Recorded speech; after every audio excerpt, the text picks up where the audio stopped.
শুনছেন Bengali Saga.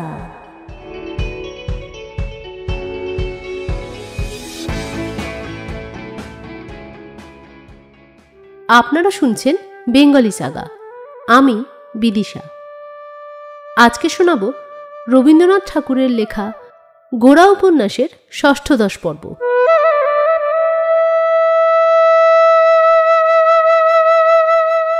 পরেশবাবু উপাসনার পর তাহার ঘরের সম্মুখে বারান্দায় স্তব্ধ হইয়া বসিয়াছিলেন। সূর্য সদ্য অস্ত গিয়াছে। এমন সময় ললিতাকে সঙ্গে লইয়া বিনয় সেখানে প্রবেশ করিল ও ভূমিষ্ঠ হইয়া প্রণাম করিয়া পরেশের পদধূলি লইল। পরেশ উভয়কে এভাবে প্রবেশ করতে দেখিয়া কিছু বিস্মিত হইলেন। কাছে বসিতে দিবার চৌকি ছিল না, তাই বলিলেন, চলো, ঘরে চলো। বিনয় কহিল, না, আপনি উঠবেন না বলিয়া সেইখানেই ভূমিতলেই বসিল। ললিতাও একটু সরিয়া পরেশের পায়ের কাছে বসিয়া পড়িল। বিনয় কহিল, আমরা দুইজনে একত্রে আপনার আশীর্বাদ নিতে এসেছি, সেই আমাদের জীবনে সত্য দীক্ষা হবে। পরেশবাবু বিস্মিত হইয়া তাহার মুখের দিকে চাহিয়া রহিলেন। বিনয় কহিল, বাঁধা নিয়মে বাঁধা কথায় সমাজে প্রতিজ্ঞা গ্রহণ আমি করব না। যে দীক্ষায় আমাদের দুজনের জীবন নত হয়ে সত্য বন্ধনে বদ্ধ হবে, সেই দীক্ষা আপনার আশীর্বাদ।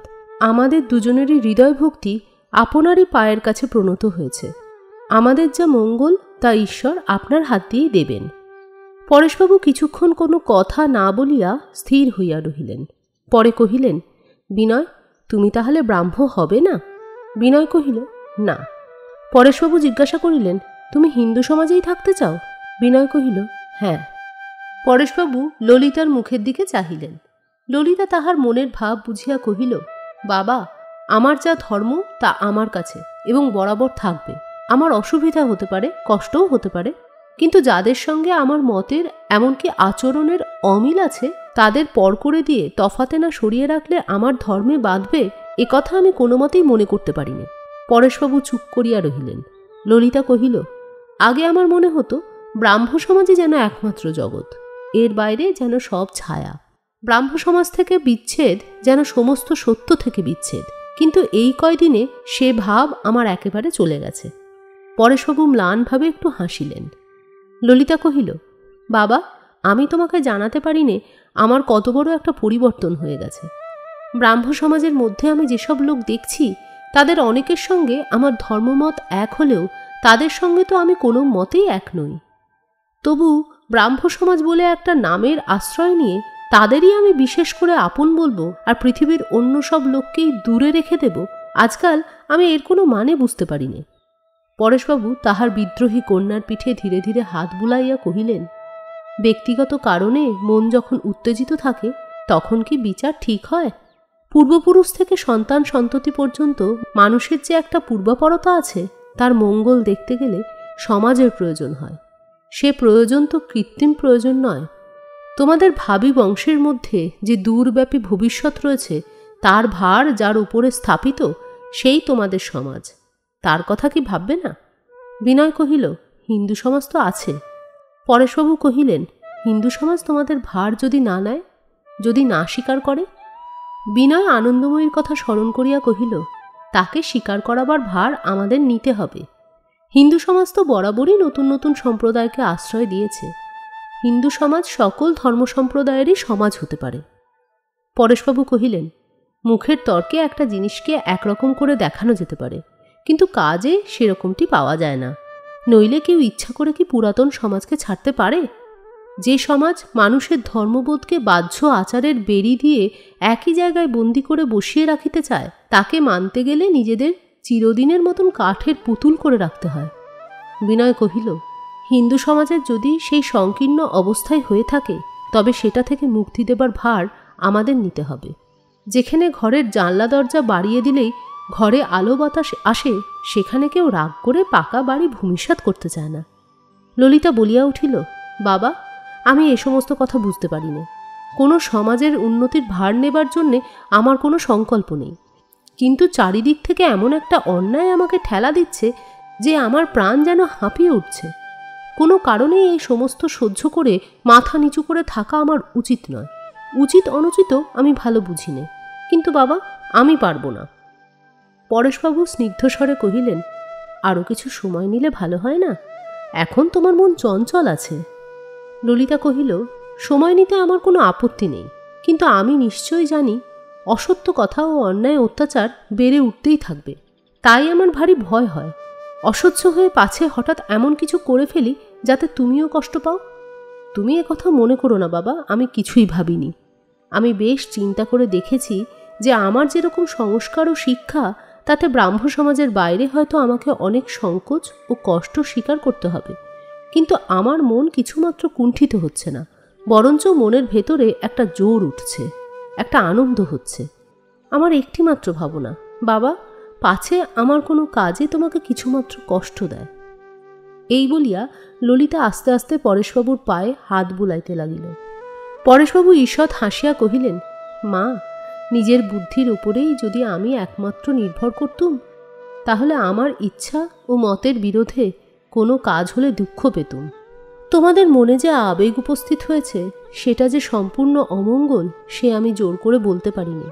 আমিও একদিন বিদ্রোহ করে ঘর ছেড়ে বেরিয়ে এসেছিলাম, কোনো সুবিধা অসুবিধার কথা চিন্তাই করিনি। সমাজের ওপর আজকাল এই যে ক্রমাগত ঘাত প্রতিঘাত চলছে, এতে বোঝা যাচ্ছে তাঁরই শক্তির কাজ চলছে। তিনি যে নানা দিক থেকে ভেঙে গড়ে শোধন করে কোন জিনিসটাকে কিভাবে দাঁড় করিয়ে তুলবেন, আমি তার কি জানি।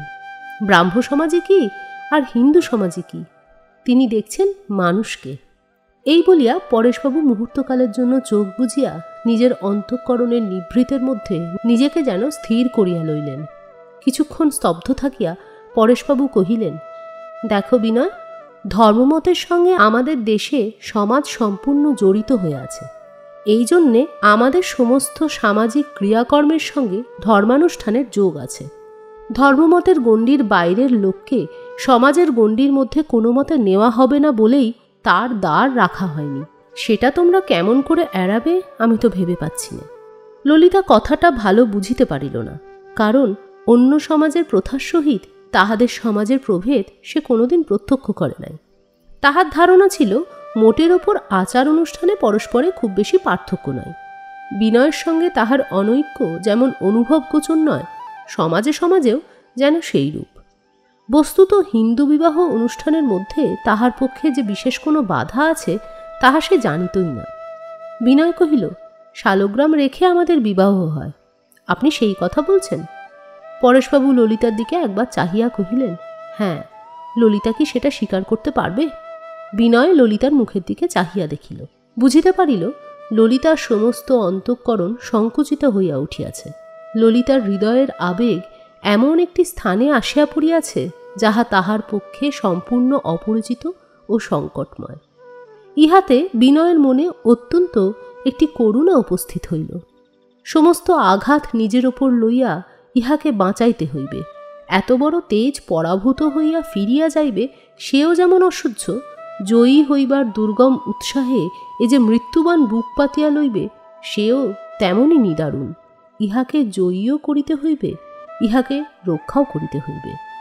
ললিতা মাথা নিচু করিয়া কিছুক্ষণ বসিয়া রহিল। তাহার পর একবার মুখ তুলিয়া করুণ চক্ষে বিনয়ের দিকে চাহিয়া কহিল, আপনি কি সত্য সত্য মনের সঙ্গে শালগ্রাম মানেন? বিনয় তৎক্ষণাৎ কহিল, না, মানি না। শালগ্রাম আমার পক্ষে দেবতা নয়, আমার পক্ষে একটা সামাজিক চিহ্ন মাত্র। ললিতা কহিল, মনে মনে যাকে চিহ্ন বলে জানেন, বাইরে তাকে তো দেবতা বলে স্বীকার করতে হয়। বিনয় পরেশের দিকে চাহিয়া কহিল, শালগ্রাম আমি রাখব না। পরেশ চৌকি ছাড়িয়া উঠিয়া কহিলেন, বিনয়, তোমরা সব কথা পরিষ্কার করে চিন্তা করে দেখছ না। তোমার একলার বা আরও কারো মতামত নিয়ে কথা হচ্ছে না। বিবাহ তো কেবল ব্যক্তিগত নয়, এটা একটা সামাজিক কার্য। সে কথা ভুললে চলবে কেন? তোমরা কিছুদিন সময় নিয়ে ভেবে দেখো, এখনই মত স্থির করে ফেলো না। এই বলিয়া পরেশ ঘর ছাড়িয়া বাগানে বাহির হইয়া গেলেন এবং সেখানে একলা পায়চারি করিতে লাগিলেন। ললিতাও ঘর হইতে বাহির হইবার উপক্রম করিয়া একটু থামিল এবং বিনয়ের দিকে পশ্চাৎ করিয়া কহিল, আমাদের ইচ্ছা যদি অন্যায় ইচ্ছা না হয়, সেই ইচ্ছা যদি কোনো একটা সমাজের বিধানের সঙ্গে আগাগোড়া না মিলে যায়, তাহলেই আমাদের মাথা হেঁট করে ফিরে যেতে হবে। এ আমি কোনো মতেই বুঝতে পারি না। সমাজে মিথ্যা ব্যবহারের স্থান আছে, আর স্থান নেই ন্যায়সঙ্গত আচরণের। বিনয় ধীরে ধীরে ললিতার কাছে আসিয়া দাঁড়াইয়া কহিল, আমি কোনো সমাজকেই ভয় করি নে। আমরা দুজনে মিলে যদি সত্যকে আশ্রয় করি, তাহলে আমাদের সমাজের তুল্য এত বড় সমাজ আর কোথায় পাওয়া যাবে? বরদাসুন্দরী ঝড়ের মতন তাহাদের দুইজনার সম্মুখে আসিয়া কহিলেন, বিনয়, শুনলাম নাকি তুমি দীক্ষা নেবে না? বিনয় কহিল, দীক্ষা আমি উপযুক্ত গুরুর কাছ থেকে নেব, কোনো সমাজের কাছ থেকে নেব না। বরদাসুন্দরী অত্যন্ত ক্রুদ্ধ হইয়া কহিলেন, তোমাদের এসব ষড়যন্ত্র, এসব প্রবঞ্চনার মানে কি? দীক্ষা নেব ভান করে এই দুদিন আমাকে আর ব্রাহ্ম সমাজ শুদ্ধ লোককে ভুলিয়ে কাণ্ডটা কি করলে বলো দেখি? ললিতার তুমি কি সর্বনাশ করতে বসেছ সে কথা একবার ভেবে দেখলে না? ললিতা কহিল, বিনয়বাবুর দীক্ষায় তোমাদের ব্রাহ্ম সমাজের সকলের তো সম্মতি নেই। কাগজ তো পড়ে দেখেছ, এমন দীক্ষা নেবার দরকার কি? বরদাসুন্দরী কহিলেন, দীক্ষা না নিলে বিবাহ হবে কি করে? ললিতা কহিল, কেন হবে না? বরদাসুন্দরী কহিলেন, হিন্দু মতে হবে নাকি? বিনয় কহিল, তা হতে পারে, যেটুকু বাধা আছে সে আমি দূর করে দেব। বরদাসুন্দরীর মুখ দিয়া কিছুক্ষণ কোনো কথা বাহির হইল না। তাহার পরে রুদ্ধ কণ্ঠে কহিলেন, বিনয়, যাও, তুমি যাও, এ বাড়িতে তুমি এসো না।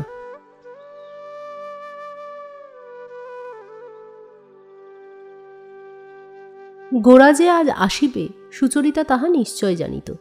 ভোরবেলা হইতে তাহার বুকের ভেতরটা কাঁপিয়া উঠিতেছিল। সুচরিতার মনে গোরার আগমন প্রত্যাশার আনন্দের সঙ্গে যেন একটা ভয় জড়িত ছিল।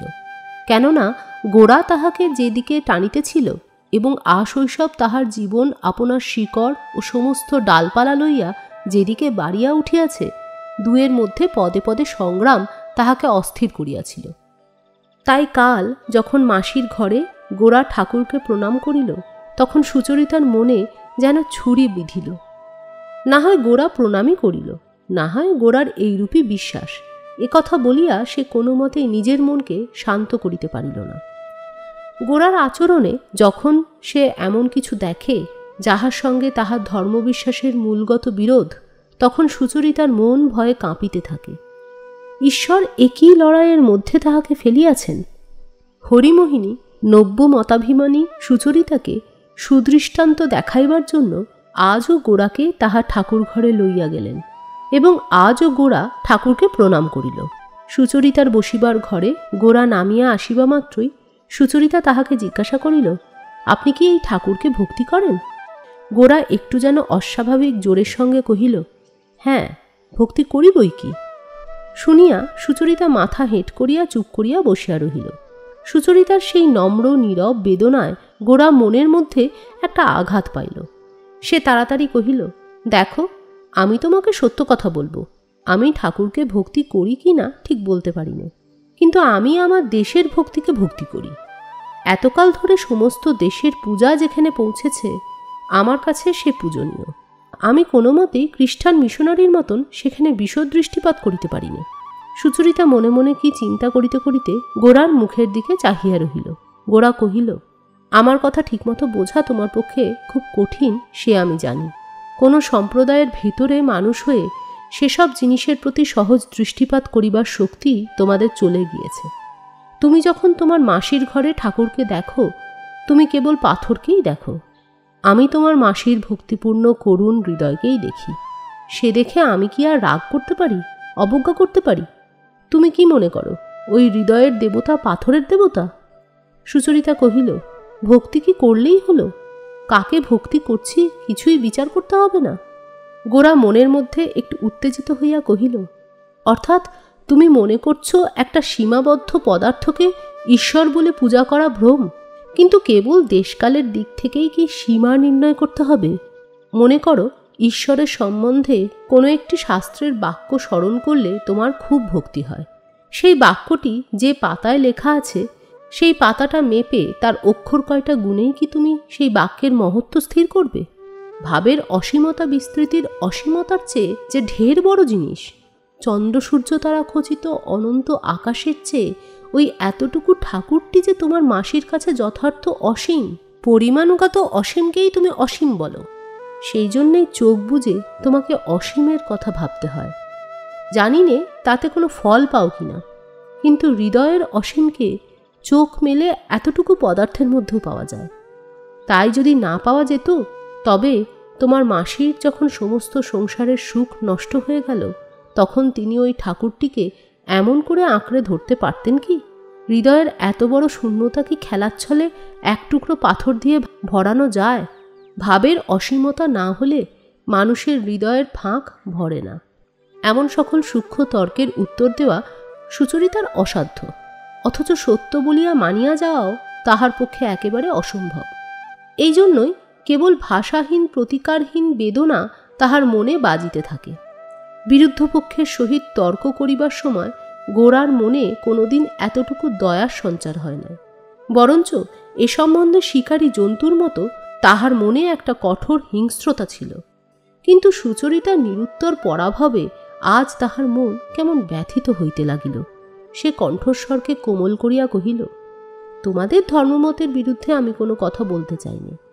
আমার কথাটুকু কেবলেই, তুমি যাকে ঠাকুর বলে নিন্দা করছো, সেই ঠাকুরটি যে কি তা শুধু চোখে দেখেই জানা যায় না।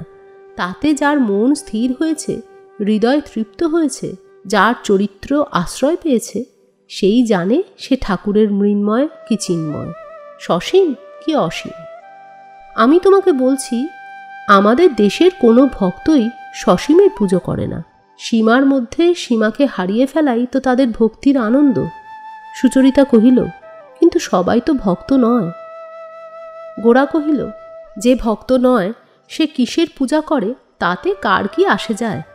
ব্রাহ্ম সমাজে যে লোক ভক্তিহীন সে কি করে? তার সমস্ত পূজা অতল স্পর্শ শূন্যতার মধ্যে গিয়ে পড়ে।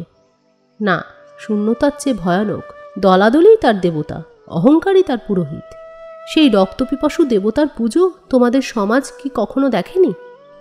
এই কথার কোনো উত্তর না দিয়া সুচরিতা গোরাকে জিজ্ঞাসা করিল, ধর্ম সম্বন্ধে আপনি এই যা সব বলছেন, এ কি আপনি নিজের অভিজ্ঞতার থেকে বলছেন? গোরা ঈষৎ হাসিয়া কহিল, অর্থাৎ তুমি জানতে চাও আমি কোনোদিনই ঈশ্বরকে চেয়েছি কিনা? না, আমার মন ওদিকেই যায়নি। সুচরিতার পক্ষে এ কথা খুশি হইবার কথা নহে, কিন্তু তবু তাহার মন যেন হাঁপ ছাড়িয়া বাঁচিল। এইখানে জোর করিয়া কোনো কথা বলিবার অধিকার যে গোরার নাই, তাহাতে সে এক প্রকার নিশ্চিন্ত হইল। গোরা কহিল, কাউকে ধর্মশিক্ষা দিতে পারি এমন দাবি আমার নেই, কিন্তু আমাদের দেশের লোকের ভক্তিকে তোমরা যে উপহাস করবে, এও আমি কোনোদিন সহ্য করতে পারবো না। তুমি তোমার দেশের লোককে ডেকে বলছো তোমরা মূঢ়, তোমরা পৌত্তলিক। আমি তাদের সবাইকে আহ্বান করে জানাতে চাই, না, তোমরা মূঢ় নও, তোমরা পৌত্তলিক নও, তোমরা জ্ঞানী, তোমরা ভক্ত। আমাদের ধর্মতত্ত্বে যে মহত্ব আছে, ভক্তিতত্ত্বে যে গভীরতা আছে, শ্রদ্ধা প্রকাশের দ্বারা সেইখানেই আমাদের দেশের হৃদয়কে আমি জাগ্রত করতে চাই। যেখানে তার সম্পদ আছে সেইখানে তাহার অভিমানকে আমি উদ্যত করে তুলতে চাই। আমি তার মাথা হেঁট করে দেব না। নিজের প্রতি তার ধিক্কার জন্মিয়ে নিজের সত্যের প্রতি তাকে অন্ধ করে তুলব না। এই আমার পণ। তোমার কাছেও আজ আমি এই জন্যেই এসেছি। তোমাকে দেখে অবধি একটি নতুন কথা দিন রাত্রি আমার মাথায় ঘুরছে। এতদিন সে কথা আমি ভাবিনি। কেবলই আমার মনে হচ্ছে, কেবল পুরুষের দৃষ্টিতেই তো ভারতবর্ষ সম্পূর্ণ প্রত্যক্ষ হবে না। আমাদের মেয়েদের চোখের সামনে যেদিন আবির্ভূত হবেন, সেই দিনই তার প্রকাশ পূর্ণ হবে। তোমার সঙ্গে একসঙ্গে এক দৃষ্টিতে আমি আমার দেশকে সম্মুখে দেখব, এই একটি আকাঙ্ক্ষা যেন আমাকে দগ্ধ করছে। আমার ভারতবর্ষের জন্য আমি পুরুষ তো কেবল খেটে মরতে পারি, কিন্তু তুমি না হলে প্রদীপ জেলে তাকে বরণ করবে কে? ভারতবর্ষের সেবা সুন্দর হবে না তুমি যদি তার কাছ থেকে দূরে থাকো। হায়, কোথায় ছিল ভারতবর্ষ? কোন সুদূরে ছিল সুচরিতা? কোথা হইতে আসিল ভারতবর্ষের এই সাধক, এই ভাবে ভোলা তাপস? সকলকে ঠেলিয়া কেন সে তাহারই পাশে আসিয়া দাঁড়াইল? সকলকে ছাড়িয়া কেন সে তাহাকেই আহ্বান করিল? কোনো সংশয় করিল না, বাধা মানিল না। বলিল, তোমাকে না হলে চলিবে না, তোমাকে লইবার জন্য আসিয়াছি। তুমি নির্বাসিত হইয়া থাকিলে যজ্ঞ সম্পূর্ণ হইবে না। সুচরিতার দুই চক্ষু দিয়া ঝরঝর করিয়া জল পড়িতে লাগিল। কেন তাহা সে বুঝিতে পারিল না। গোরা সুচরিতার মুখের দিকে চাহিল। সেই দৃষ্টির সম্মুখে সুচরিতা তাহার অশ্রু বিগলিত দুই চক্ষু নত করিল না। চিন্তাবিহীন শিশিরমণ্ডিত ফুলের মতন তাহা নিতান্ত আত্মবিস্তৃতভাবে গোরার মুখের দিকে ফুটিয়া রহিল। সুচরিতার সেই সংকোচবিহীন অশ্রুধারা প্লাবিত দুই চক্ষুর সম্মুখে ভূমিকম্পে পাথরের রাজপ্রাসাদ যেমন টলে, তেমনি করিয়া গোরার সমস্ত প্রকৃতি যেন টলিতে লাগিল। গোরা প্রাণপণ বলে আপনাকে সম্বরণ করিয়া লইবার জন্য মুখ ফিরাইয়া জানালার বাহিরের দিকে চাহিল। তখন সন্ধ্যা হইয়া গিয়াছে। গলির রেখা সংকীর্ণ হইয়া যেখানে বড় রাস্তায় পড়িয়াছে, সেখানে খোলা আকাশে কালো পাথরের মতো অন্ধকারের উপর তারা দেখা যাইতেছে। সেই আকাশখণ্ড, সেই কটি তারা গোরার মনকে আজ কোথায় বহন করিয়া লইয়া গেল। সংসারের সমস্ত দাবি হইতে, সেই অভ্যস্ত পৃথিবীর প্রতিদিনের সুনির্দিষ্ট কর্মপদ্ধতি হইতে কত দূরে। রাজ্য সাম্রাজ্যের কত উত্থান পতন, যুগ যুগান্তরের কত প্রয়াস ও প্রার্থনাকে বহু দূরে অতিক্রম করিয়া ওইটুকু আকাশ এবং ওই কটি তারা সম্পূর্ণ নির্লিপ্ত হইয়া অপেক্ষা করিয়া আছে। অথচ অতল স্পর্শ গভীরতার মধ্য হইতে এক হৃদয় যখন আর এক হৃদয়কে আহ্বান করে, তখন নিভৃত জগৎপ্রান্তের সেই বাক্যহীন ব্যাকুলতা যেন ওই দূর আকাশ এবং দূর তারাকে স্পন্দিত করিতে থাকে। কর্মরত কলিকাতার পথে গাড়ি ঘোড়া ও পথিকের চলাচল এই মুহূর্তে গোরার চোখে ছায়াছবির মতো বস্তুহীন হইয়া গেল। নগরের কোলাহল কিছুই তাহার কাছে আর পৌঁছিল না। নিজের হৃদয়ের দিকে চাহিয়া দেখিল, সেও ওই আকাশের মতো নিস্তব্ধ, নিভৃত, অন্ধকার, এবং সেখানে জলে ভরা দুইটি সরল সকরুণ চক্ষু নিমেষ হারাইয়া যেন অনাদিকাল হইতে অনন্তকালের দিকে তাকাইয়া আছে। হরিমোহিনীর কণ্ঠ শুনিয়া গোরা চমকিয়া উঠিয়া মুখ ফিরাইল। বাবা, কিছু মিষ্টিমুখ করে যাও। গোরা তাড়াতাড়ি বলিয়া উঠিল, আজ কিন্তু নয়, আজ আমাকে মাপ করতে হবে, আমি এখনই যাচ্ছি। বলিয়া গোরা আর কোনো কথার অপেক্ষা না করিয়া দ্রুত বেগে বাহির হইয়া চলিয়া গেল। হরিমোহিনী বিস্মিত হইয়া সুচরিতার মুখের দিকে চাহিলেন। সুচরিতা ঘর হইতে বাহির হইয়া গেল। হরিমোহিনী মাথা নাড়িয়া ভাবিতে লাগিলেন, এ আবার কি কাণ্ড। অনতিকাল পরেই পরেশবাবু আসিয়া উপস্থিত হইলেন। সুচরিতার ঘরে সুচরিতাকে দেখিতে না পাইয়া হরিমোহিনীকে গিয়া জিজ্ঞাসা করিলেন, রাধারানী কোথায়? হরিমোহিনী বিরক্তির কণ্ঠে কহিলেন, কি জানি, এতক্ষণ তো গৌরমোহনের সঙ্গে বসবার ঘরে আলাপ চলছিল, তারপরে এখন বোধহয় ছাতে একলা পায়চারি হচ্ছে। পরেশবাবু আশ্চর্য হইয়া জিজ্ঞাসা করিলেন, এই ঠান্ডায় এত রাত্রে ছাতে? হরিমোহিনী কহিলেন, একটু ঠান্ডা হয়েই নিক, এখনকার মেয়েদের ঠান্ডায় অপকার হবে না। হরিমোহিনীর মন আজ খারাপ হইয়া গিয়াছে বলিয়া তিনি রাগ করিয়া সুচরিতাকে খাইতে ডাকেন নাই। সুচরিতারও আজ সময়ের জ্ঞান ছিল না। হঠাৎ স্বয়ং পরেশবাবুকে ছাতে আসিতে দেখিয়া সুচরিতা অত্যন্ত লজ্জিত হইয়া উঠিল। কহিল, বাবা চলো, নিচে চলো, তোমার ঠান্ডা লাগবে। ঘরে আসিয়া প্রদীপের আলোকে পরেশের উদ্বিগ্ন মুখ দেখিয়া সুচরিতার মনে খুব একটা ঘা লাগিল। এতদিন যিনি পিতৃহীনার পিতা এবং গুরু ছিলেন, আশৈশবের সমস্ত বন্ধন বিচ্ছিন্ন করিয়া তাহার কাছ হইতে কে আজ সুচরিতাকে দূরে টানিয়া লইয়া যাইতেছে। সুচরিতা কিছুতেই যেন নিজেকে ক্ষমা করিতে পারিল না। পরেশ ক্লান্তভাবে চৌকিতে বসিলে পর দুর্নিবার অশ্রুকে গোপন করিবার জন্য সুচরিতা তাহার চৌকির পশ্চাতে দাঁড়াইয়া ধীরে ধীরে তাহার পক্ষকেশের মধ্যে অঙ্গুলি চালনা করিয়া দিতে লাগিল। পরেশ কহিলেন, বিনয় দীক্ষা গ্রহণ করিতে অসম্মত হয়েছেন। সুচরিতা কোনো উত্তর করিল না।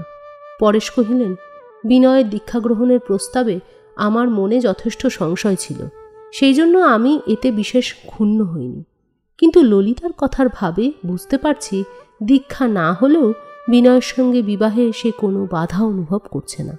সুচরিতা হঠাৎ খুব জোরের সহিত বলিয়া উঠিল, না বাবা, সে কখনোই হতে পারে না, কিছুতেই না।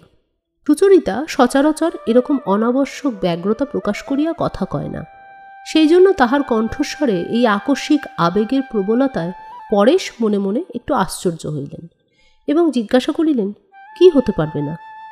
সুচরিতা কহিল, বিনয় ব্রাহ্ম না হলে কোন মতে বিয়ে হবে? পরেশ কহিলেন, হিন্দু মতে। সুচরিতা সবেগে ঘাড় নাড়িয়া কহিল, না না, আজকাল এসব কি কথা হচ্ছে, এমন কোনো কথা মনে আনা উচিত নয়। শেষকালে ঠাকুর পুজো করে ললিতার বিয়ে হবে, এ কিছুতেই হতে পারবে না। গোরা নাকি সুচরিতার মন টানিয়া লইয়াছে। তাই সে আজ হিন্দু মতে বিবাহের কথায় এমন একটা অস্বাভাবিক আক্ষেপ প্রকাশ করিতেছে। এই আক্ষেপের ভেতরকার আসল কথাটা এই, পরেশকে সুচরিতা এক জায়গায় দৃঢ় করিয়া ধরিয়া বলিতেছে, তোমাকে ছাড়িব না, আমি এখনো তোমার সমাজের, তোমার মতের, তোমার শিক্ষার বন্ধন কোনো মতেই ছিঁড়িতে দেব না। পরেশ কহিলেন, বিবাহ অনুষ্ঠানে শালগ্রামের সংস্রব বাদ দিতে বিনয় রাজি হয়েছে। সুচরিতা চৌকির পিছন হইতে আসিয়া পরেশের সম্মুখে চৌকি লইয়া বসিল। পরেশ তাহাকে জিজ্ঞাসা করিলেন, এতে তুমি কি বলো? সুচরিতা একটু চুপ করিয়া রহিল। আমাদের সমাজ থেকে ললিতাকে তাহলে বেরিয়ে যেতে হবে? পরেশ কহিলেন, এই কথা নিয়ে আমাকে অনেক চিন্তা করতে হয়েছে। কোনো মানুষের সঙ্গে সমাজের যখন বিরোধ বাঁধে তখন দুটো কথা ভেবে দেখবার আছে। দুই পক্ষের মধ্যে ন্যায় কোন দিকে এবং প্রবল কে? সমাজ প্রবল, তাতে সন্দেহ নেই। অতএব বিদ্রোহীকে দুঃখ পেতে হবে। ললিতা বারংবার আমাকে বলছে দুঃখ স্বীকার করতে সে যে শুধু প্রস্তুত তা নয়, এতে সে আনন্দ বোধ করছে। একথা যদি সত্য হয় তাহলে অন্যায় না দেখলে আমি তাকে বাধা দেব কি করে? সুচরিতা কহিল, কিন্তু বাবা, এ কি রকম হবে? পরেশ কহিলেন, জানি এতে একটা সংকট উপস্থিত হবে, কিন্তু ললিতার সঙ্গে বিনয়ের বিবাহে যখন দোষ কিছু নেই, এমনকি সেটা উচিত, তখন সমাজে যদি বাধে তবে সে বাধা মানা কর্তব্য নয় বলে আমার মন বলছে। মানুষকেই সমাজের খাতিরে সংকুচিত হয়ে থাকতে হবে, এ কথা কখনোই ঠিক নয়। সমাজকেই মানুষের খাতিরে নিজেকে কেবলই প্রশস্ত করে তুলতে হবে। সেজন্য যারা দুঃখ স্বীকার করতে রাজি আছে, আমি তো তাদের নিন্দা করতে পারবো না। সুচরিতা কহিল, বাবা, এতে তোমাকেই সবচেয়ে বেশি দুঃখ পেতে হবে। পরেশ কহিলেন, সে কথা ভাবার কথাই নয়। সুচরিতা জিজ্ঞাসা করিল, বাবা, তুমি কি সম্মতি দিয়েছ? পরেশ কহিলেন, না, এখনো দিইনি, কিন্তু দিতেই হবে। ললিতা যে পথে যাচ্ছে সে পথে আমি ছাড়া কে তাকে আশীর্বাদ করবে? আর ঈশ্বর ছাড়া কে তার সহায় আছেন? পরেশবাবু যখন চলিয়া গেলেন তখন সুচরিতা স্তম্ভিত হইয়া বসিয়া রহিল। সে জানিত পরেশ ললিতাকে মনে মনে কত ভালোবাসেন। সেই ললিতা বাঁধা পথ ছাড়িয়ে দিয়া এত বড় একটা অনির্দেশের মধ্যে প্রবেশ করিতে চলিয়াছে। ইহাতে তাহার মন যে কত উদ্বিগ্ন তাহা তাহার বুঝিতে বাকি ছিল না। তৎসত্ত্বে এই বয়সে তিনি এমন একটা বিপ্লবের সহায়তা করিতে চলিয়াছেন, অথচ ইহার মধ্যে বিক্ষোভ কতই অল্প। নিজের জোর তিনি কোথাও কিছুমাত্র প্রকাশ করেন নাই, কিন্তু তার মধ্যে কত বড় একটা জোর অনায়াসেই আত্মগোপন করিয়া আছে। পূর্বে হইলে পরেশের প্রকৃতির এই পরিচয় তাহার কাছে বিচিত্র বলিয়া ঠেকিত না, কেননা পরেশকে শিশুকাল হইতেই তো সে দেখিয়া আসিতেছে। কিন্তু আজই কিছুক্ষণ পূর্বেই নাকি সুচরিতার সমস্ত অন্তঃকরণ গোরার অভিঘাত সহ্য করিয়াছে। সেই জন্য এই দুই শ্রেণীর স্বভাবের সম্পূর্ণ পার্থক্য সে মনে মনে সুস্পষ্ট অনুভব না করিয়া থাকিতে পারিল না। গোরার কাছে তাহার নিজের ইচ্ছা কি প্রচণ্ড, এবং সেই ইচ্ছাকে সবেগে প্রয়োগ করিয়া সে অন্যকে কেমন করিয়া অভিভূত করে ফেলে। গোরার সহিত যে কেহ যে কোনো সম্বন্ধ স্বীকার করিবে, গোরার ইচ্ছার কাছে তাহাকে নত হইতে হইবে। সুচরিতা আজ নত হইয়াছে এবং নত হইয়া আনন্দও পাইয়াছে। আপনাকে বিসর্জন করিয়া একটা বড় জিনিস পাইয়াছে বলিয়া অনুভব করিয়াছে। কিন্তু তবু আজ পরেশ যখন তাহার ঘরের দীপালোক হইতে ধীর পদে চিন্তানত মস্তকে বাহিরের অন্ধকারে চলিয়া গেলেন, তখন যৌবন তেজদীপ্ত গোরার সঙ্গে বিশেষভাবে তুলনা করিয়াই সুচরিতা অন্তরের ভক্তি পুষ্পাঞ্জলি বিশেষ করিয়া পরেশের চরণে সমর্পণ করিল এবং কোলের ওপর দুই করতল জুড়িয়া অনেকক্ষণ পর্যন্ত শান্ত হইয়া চিত্রার্পিতের মতন বসিয়া রহিল। আজ সকাল হইতে গোরার ঘরে খুব একটা আন্দোলন উঠিয়াছে। প্রথমে মহিম তাহার হুঁকা টানিতে টানিতে আসিয়া গোরাকে জিজ্ঞাসা করিলেন, তাহলে এতদিন পরে বিনয় শিখলি কাটল বুঝি?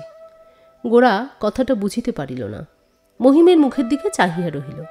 মহিম কহিলেন, আমাদের কাছে আর ভাঁড়িয়ে কি হবে বলো? তোমার বন্ধুর খবর তো আর চাপা রইল না, ঢাক বেজে উঠেছে, এই দেখো না। বলিয়া মহিম গোরার হাতে একটা বাংলা খবরের কাগজ দিলেন। তাহাতে অদ্য রবিবারে বিনয়ের ব্রাহ্ম সমাজে দীক্ষা গ্রহণের সংবাদ উপলক্ষ করিয়া এক তীব্র প্রবন্ধ বাহির হইয়াছে। গোরা যখন জেলে ছিল সেই সময়ে ব্রাহ্ম সমাজের কন্যাদায়গ্রস্ত কোনো কোনো বিশিষ্ট সভ্য এই দুর্লভচিত্ত যুবককে গোপন প্রলোভনে বশ করিয়া সনাতন হিন্দু সমাজ হইতে বিচ্ছিন্ন করিয়া লইয়াছে বলিয়া লেখক তাহার রচনায় বিস্তর কটু ভাষা বিস্তার করিয়াছেন। গোরা যখন বলিল সে এ সংবাদ জানে না, তখন মহিম প্রথমে বিশ্বাস করিলেন না। তারপর বিনয়ের এই গভীর ছদ্ম ব্যবহারে বারবার বিস্ময় প্রকাশ করিতে লাগিলেন। স্পষ্ট বাক্যে শশীমুখীকে বিবাহে সম্মতি দিয়া তাহার পরেও যখন বিনয় কথা নড়চড় করিতে লাগিল, তখনই আমাদের বোঝা উচিত ছিল তাহার সর্বনাশের সূত্রপাত হইয়াছে। অবিনাশ হাঁপাইতে হাঁপাইতে আসিয়া বলিল, গৌরমোহনবাবু, এ কী কাণ্ড! এ যে আমাদের স্বপ্নের অগোচর। বিনয়বাবু শেষকালে... অবিনাশ কথা শেষ করিতেই পারিল না। বিনয়ের এই লাঞ্ছনায় তাহার মনে এত আনন্দবোধ হইতেছিল যে দুশ্চিন্তার ভান করা তাহার পক্ষে দুরূহ হইয়া উঠিয়াছিল। দেখিতে দেখিতে গোরার দলের প্রধান প্রধান সকল লোকই আসিয়া জুটিল। বিনয়কে লইয়া তাহাদের মধ্যে খুব একটা উত্তেজনাপূর্ণ আলোচনা চলিতে লাগিল। অধিকাংশ লোকই এক বাক্যে বলিল, বর্তমান ঘটনায় বিস্ময়ের বিষয় কিছুই নাই, কারণ বিনয়ের ব্যবহারে তাহারা বরাবরই একটা দ্বিধা এবং দুর্বলতার লক্ষণ দেখিয়া আসিয়াছে। বস্তুত তাহাদের দলের মধ্যে বিনয় কোনোদিনই কায়মনোবাক্যে আত্মসমর্পণ করে নাই। অনেকেই কহিল, বিনয় গোড়া হইতেই নিজেকে কোনো ক্রমে গৌরমোহনের সমকক্ষ বলিয়া চালাইয়া দিতে চেষ্টা করিত। ইহা তাহাদের অসহ্য বোধ হইত। অন্য সকলে যেখানে ভক্তির সংকোচে গৌরমোহনের সহিত যথোচিত দূরত্ব রক্ষা করিয়া চলিত, সেখানে বিনয় গায়ে পড়িয়া গোরার সঙ্গে এমন একটা মাখামাখি করিত যেন সে আর সকলের সঙ্গে পৃথক এবং গোরার ঠিক সমশ্রেণীর লোক।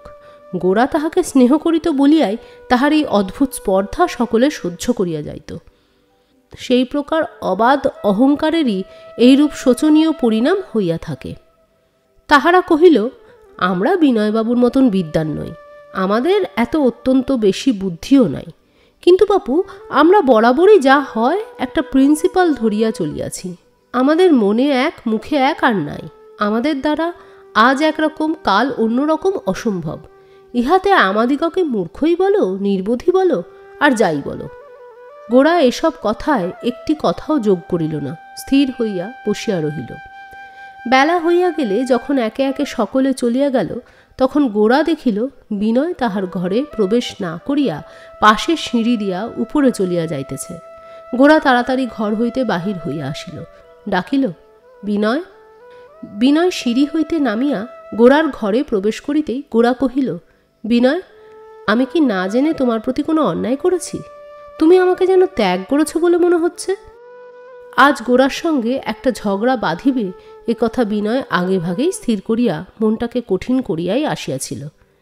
এমন সময় বিনয় আসিয়া গোরার মুখ যেমন বিমর্ষ দেখিল আর তাহার কণ্ঠস্বরে একটা স্নেহের বেদনা যখন অনুভব করিল, তখন সে জোর করিয়া মনকে যে বাঁধিয়া আসিয়াছিল তাহা এক মুহূর্তেই ছিন্ন বিচ্ছিন্ন হইয়া গেল। সে বলিয়া উঠিল, ভাই গোরা, তুমি আমাকে ভুল বুঝো না। জীবনে অনেক পরিবর্তন ঘটে, অনেক জিনিস ত্যাগ করতে হয়, কিন্তু তাই বলে বন্ধুত্ব কেন ত্যাগ করব? গোরা কিছুক্ষণ চুপ করিয়া থাকিয়া কহিল, বিনয়, তুমি কি ব্রাহ্ম সমাজে দীক্ষা গ্রহণ করেছ? বিনয় কহিল, না গোরা, করিনি এবং করবও না, কিন্তু সেটার ওপর আমি কোনো জোর দিতে চাইনি। গোরা কহিল, তার মানে কি? বিনয় কহিল, তার মানে এই যে আমি ব্রাহ্মধর্মে দীক্ষা নিলুম কি না নিলুম সেই কথাটাকে অত্যন্ত তুমুল করে তোলবার মতো মনের ভাব আমার এখন আর নেই। গোরা জিজ্ঞাসা করিল, পূর্বেই বা মনের ভাব কীরকম ছিল আর এখনই বা কীরকম হয়েছে জিজ্ঞাসা করি। গোরার কথার সুরে বিনয়ের মন আবার একবার যুদ্ধের জন্য কোমর বাঁধিতে বসিল।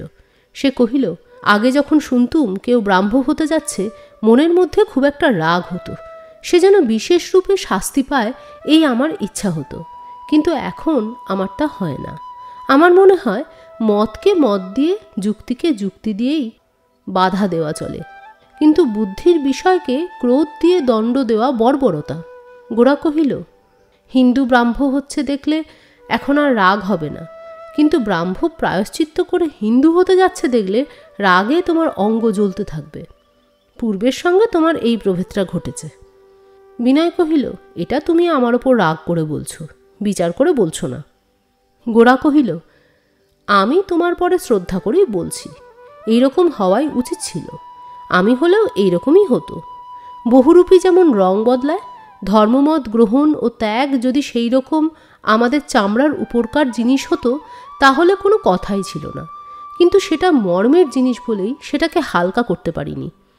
যদি কোনো রকম বাধা না থাকে, যদি দণ্ডের মাসুল না দিতে হয়, তাহলে গুরুতর বিষয়ে একটা মত গ্রহণ বা পরিবর্তনের সময় মানুষ নিজের সমস্ত বুদ্ধিকে জাগাবে কেন? সত্যকে যথার্থ সত্য বলেই গ্রহণ করেছি কিনা মানুষকে তার পরীক্ষা দেওয়া চাই। দণ্ড স্বীকার করতেই হবে। মূল্যটা এড়িয়ে রত্নটুকু পাবে, সত্যের কারবার এমন শৌখিন কারবার নয়। তর্কের মুখে আর কোনো বলগা রহিল না। কথার উপরে কথা, বাণের উপরে বাণের মতন আসিয়া পড়িয়া পরস্পর সংঘাতে অগ্নিস্ফুলিঙ্গ বর্ষণ করিতে লাগিল। অবশেষে অনেকক্ষণ বাগযুদ্ধের পর বিনয় উঠিয়া দাঁড়াইয়া কহিল, গোরা, তোমার এবং আমার প্রকৃতির মধ্যে একটা মূলগত প্রভেদ আছে। গোরা, তোমার এবং আমার প্রকৃতির মধ্যে একটা মূলগত প্রভেদ আছে। সেটা এতদিন কোনো মতে চাপা ছিল।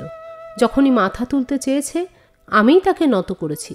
কেননা আমি জানতুম যেখানে তুমি কোনো পার্থক্য দেখো সেখানে তুমি সন্ধি করতে জানো না, একেবারে তলোয়ার হাতে ছুটতে থাকো। তাই তোমার বন্ধুত্বকে রক্ষা করতে গিয়ে আমি চিরদিনই নিজের প্রকৃতিকে খর্ব করে এসেছি।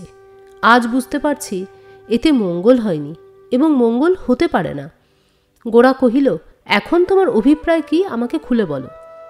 বিনয় কহিল, আজ আমি একলা দাঁড়ালুম। সমাজ বলে রাক্ষসের কাছে প্রতিদিন মানুষ বলি দিয়ে কোনো মতে তাকে ঠান্ডা করে রাখতে হবে এবং যেমন করে হোক তারই শাসন পাশ গলায় বেঁধে বেড়াতে হবে, তাতে প্রাণ থাক আর না থাক, এ আমি কোনো মতেই স্বীকার করতে পারবো না। গোরা কহিল, মহাভারতের এই ব্রাহ্মণ শিশুটির মতো খড়কে নিয়ে বকাসুর বধ করতে বেরোবে নাকি? বিনয় কহিল, আমার খড়কেতে বকাসুর মরবে কিনা তা জানি নে, কিন্তু আমাকে চিবিয়ে খেয়ে ফেলবার অধিকার যে তার আছে এ কথা আমি কোনো মতেই মানব না। যখন সে চিবিয়ে খাচ্ছে তখনও না। গোরা কহিল, এ সমস্ত তুমি রূপক দিয়ে কথা বলছো। বিনয় কহিল, বোঝা তোমার পক্ষে কঠিন নয়, মানাই তোমার পক্ষে কঠিন। মানুষ যেখানে স্বভাবত স্বাধীন, ধর্মমত স্বাধীন, আমাদের সমাজ সেখানে তার খাওয়া শোয়া বসাকে নিতান্ত অর্থহীন বন্ধনে বেঁধেছে। এ কথা তুমি আমার চেয়ে কম জানো তা নয়, কিন্তু এই জবরদস্তিকে তুমি জবরদস্তির দ্বারাই মানতে চাও। আমি আজ বলছি, এখানে আমি কারো জোর মানব না।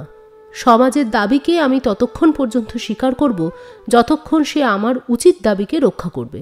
সে যদি আমাকে মানুষ বলে গণ্য না করে, আমাকে কলের পুতুল করে বানাতে চায়, আমিও তাকে ফুলচন্দন দিয়ে পুজো করব না, লোহার কল বলেই গণ্য করব। গোরা কহিল, অর্থাৎ সংক্ষেপে তুমি ব্রাহ্ম হবে। বিনয় কহিল, না। গোরা কহিল, ললিতাকে তুমি বিয়ে করবে? বিনয় কহিল, হ্যাঁ। গোরা জিজ্ঞাসা করিল, হিন্দু বিবাহ? বিনয় কহিল, হ্যাঁ। গোরা, পরেশবাবু তাতে সম্মত আছেন? বিনয়, এই তাঁর চিঠি। গোরা পরেশের চিঠি দুইবার করিয়া পড়িল। তাহার শেষ অংশে ছিল, আমার ভালো মন্দ লাগার কোনো কথা তুলিব না, তোমাদের সুবিধা অসুবিধার কোনো কথাও পারিতে চাই না। আমার মত বিশ্বাস কি, আমার সমাজ কি, সে তোমরা জানো। ললিতা ছেলেবেলা হইতে কি শিক্ষা পাইয়াছে এবং কি সংস্কারের মধ্যে মানুষ হইয়াছে তাও তোমাদের অবিদিত নাই। এ সমস্তই জানিয়া শুনিয়া তোমাদের পথ তোমরা নির্বাচন করিয়া লইয়াছ। আমার আর কিছুই বলিবার নাই। মনে করিও না আমি কিছুই না ভাবিয়া অথবা ভাবিয়া না পাইয়া হাল ছাড়িয়া দিয়াছি। আমার যতদূর শক্তি আমি চিন্তা করিয়াছি। ইহা বুঝিয়াছি তোমাদের মিলনকে বাধা দিবার কোনো ধর্মসঙ্গত কারণ নাই, কেননা তোমার প্রতি আমার সম্পূর্ণ শ্রদ্ধা আছে। এ স্থলে সমাজে যদি কোনো বাধা থাকে তবে তাকে স্বীকার করিতে তোমরা বাধ্য নও। আমার কেবল এইটুকু মাত্র বলিবার আছে, সমাজকে যদি তোমরা লঙ্ঘন করিতে চাও তবে সমাজের চেয়ে তোমাদিগকে বড় হইতে হইবে। তোমাদের প্রেম, তোমাদের সম্মিলিত জীবন কেবল যেন প্রলয় শক্তির সূচনা না করে, তাহাতে সৃষ্টি ও স্থিতির তত্ত্ব থাকে যেন। কেবল এই একটা কাজের মধ্যে হঠাৎ একটা দুঃসাহসিকতা প্রকাশ করিলে চলিবে না। ইহার পরে তোমাদের জীবনের সমস্ত কাজকে বীরত্বের সূত্রে গাঁথিয়া তুলিতে হইবে, নইলে তোমরা অত্যন্ত নামিয়া পড়িবে। বাহির হইতে সমাজ তোমাদিগকে সর্বসাধারণের সমান ক্ষেত্রে আর বহন করিয়া রাখিবে না। তোমরা নিজেদের শক্তিতে এই সাধারণের চেয়ে বড় যদি না হও তবে সাধারণের চেয়ে তোমাদিগকে নামিয়া যাইতে হইবে।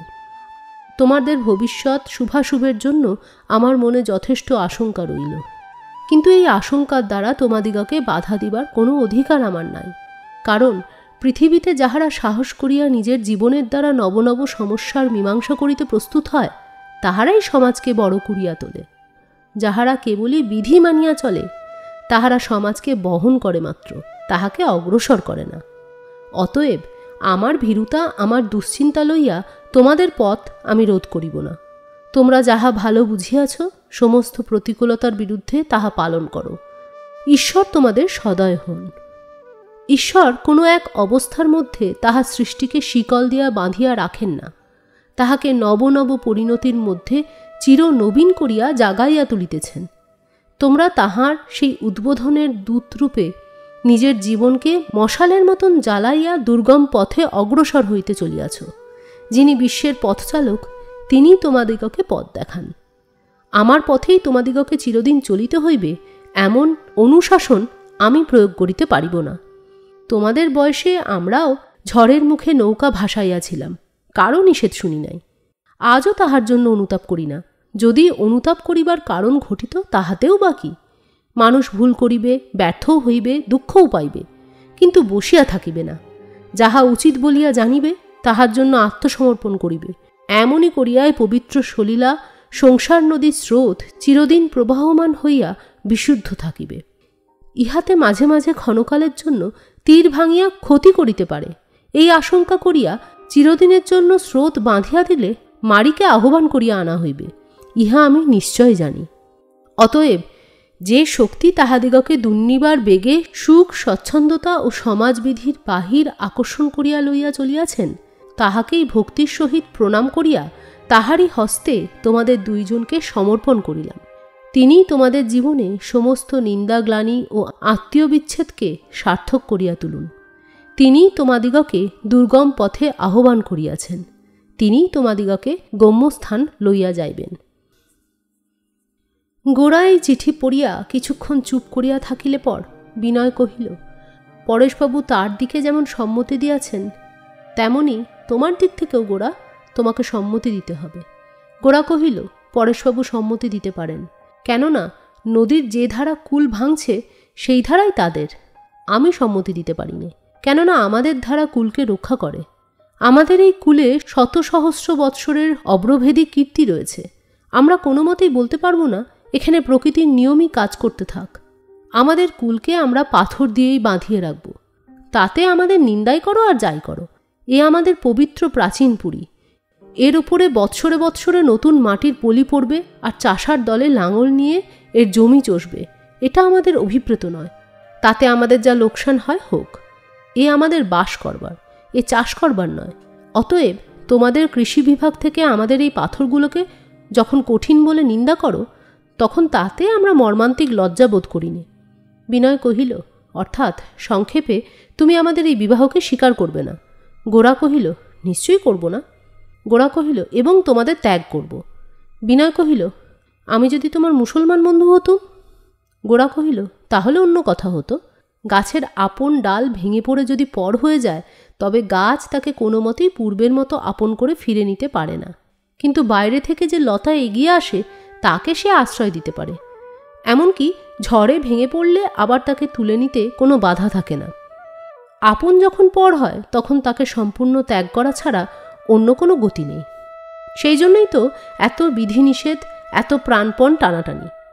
বিনয় কহিল, সেই জন্যই তো ত্যাগের কারণ এত হালকা এবং ত্যাগের বিধান এত সুলভ হওয়া উচিত ছিল না। হাত ভাঙলে আর জোড়া লাগে না বটে, সেই জন্য কথায় কথায় হাত ভাঙেও না, তার হাড় খুব মজবুত।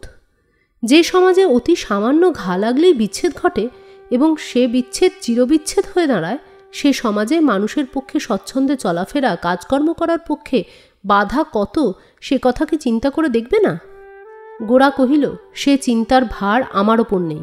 সমাজ এমন সমগ্রভাবে, এমন বড় রকম করে চিন্তা করছে যে আমি টেরও পাচ্ছি নে সে ভাবছে। হাজার হাজার বৎসর ধরে সে ভাবছেও এবং আপনাকে রক্ষাও করে এসেছে, এই আমার ভরসা। পৃথিবী সূর্যের চারিদিকে বেঁকে চলেছে কি সোজা চলেছে, ভুল করছে কি করছে না, সে যেমন আমি ভাবি নে এবং না ভেবে আজ পর্যন্ত আমি ঠকিনি, আমার সমাজ সম্বন্ধেও আমার সেই ভাব। বিনয় হাসিয়া কহিল, ভাই গোরা, ঠিক এই সব কথা আমিও এতদিন এমনি করেই বলে এসেছি। আজ আবার আমাকেও সে কথা শুনতে হবে তাকে জানতো। কথা বানিয়ে বলবার শাস্তি আজ আমাকে ভোগ করতে হবে সে আমি বেশ বুঝতে পেরেছি, কিন্তু তর্ক করে লাভ নেই। কেননা একটা কথা আমি আজ খুব নিকটের থেকে দেখতে পেয়েছি, সেটি পূর্বে দেখিনি। আজ বুঝেছি মানুষের জীবনের গতি মহানদীর মতন।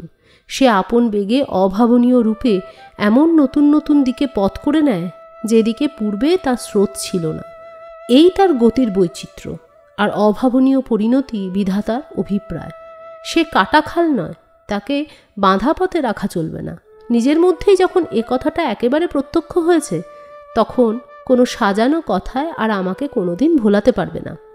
গোরা কহিল, পতঙ্গ যখন বহ্নির মুখে পড়তে চলে, সেও তখন তোমার মতো ঠিক এই রকমই তর্ক করে। অতএব তোমাকে আমিও আজ বোঝাবার কোনো বৃথা চেষ্টা করব না। বিনয় চৌকি হইতে উঠিয়া কহিল, সেই ভালো, তবে চললুম, একবার মার সঙ্গে দেখা করে আসি। বিনয় চলিয়া গেল। মহিম ধীরে ধীরে ঘরে আসিয়া প্রবেশ করিল। পান চিবাইতে চিবাইতে জিজ্ঞাসা করিলেন, সুবিধা হলো না বুঝি? হবেও না।